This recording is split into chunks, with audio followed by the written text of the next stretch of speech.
திருப்பதி கபில தீர்த்தம் கோயிலில் பயங்கரவாதிகள் தடுப்பு மாதிரி ஒத்திகை பயிற்சி நடைபெற்றது. அதனை அண்மை செய்தியாக பார்த்துக் கொண்டு வருகிறோம்.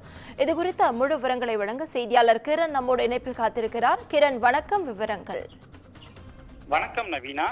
இந்திய மக்கள் மட்டுமின்றி உலக நாடுகளையே அதிர்ச்சிக்குள்ளாக்கிய காஷ்மீர் பஹல்காம் பகுதியில் நடந்த பயங்கரவாத தாக்குதலை தொடர்ந்து பல்வேறு பகுதிகளில் பாதுகாப்பு முன்னேற்பாடுகள் தீவிரப்படுத்தப்பட்டுள்ளது. மேலும் மக்கள் அதிக அளவில் கூடும் பகுதிகளில் பாதுகாப்பு ஒத்திகை நிகழ்ச்சிகள் நடைபெற்று வருகிறது. அந்த வகையில் ஆந்திரா மாநிலம் திருப்பதியில் உள்ள கபில தீர்த்தம் கோயிலுக்குள் பயங்கரவாதிகள் ஊடுருவினால் பக்தர்கள் எவ்வாறு பாதுகாப்பாக மீட்பது என்பது குறித்து ஆக்டோபஸ் போலீஸ், தேவஸ்தான விஜிலன்ஸ் மற்றும் பிற துறைகளைச் சேர்ந்த அதிகாரிகள் மற்றும் ஊழியர்கள் இணைந்து பாதுகாப்பு ஒத்திகை பயிற்சியை நடத்தினர்.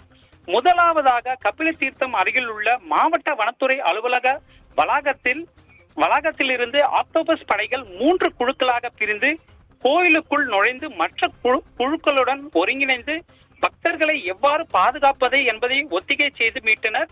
மேலும் பயங்கரவாத தாக்குதல் ஏற்பட்டால் எவ்வாறு செயல்பட வேண்டும் என்பது குறித்து தேவஸ்தான விஜிலன்ஸ், புலனாய்வு மற்றும் பாதுகாப்பு, சிவில் போலீசார், வெடிகுண்டு தடுப்பு பிரிவு, ஆயுதப்படை போலீசார், மருத்துவம் மற்றும் தீயணைப்பு படையினர், வருவாய் மற்றும் போக்குவரத்து பணியாளர்கள் குழுக்கு விளக்கம் அளிக்கப்பட்டது.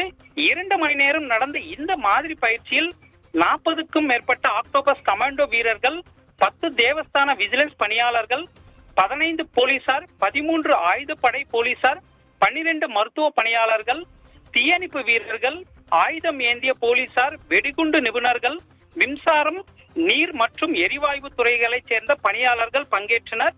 இந்த பாதுகாப்பு ஒத்திகை பயிற்சியானது ஆக்டோபஸ் கூடுதல் எஸ்பி ராஜா ரெட்டி, டிஎஸ்பி மதுசூதனன் ராவ் ஆகியோரின் மேற்பார்வையில் மேற்கொள்ளப்பட்டது. நவீனா,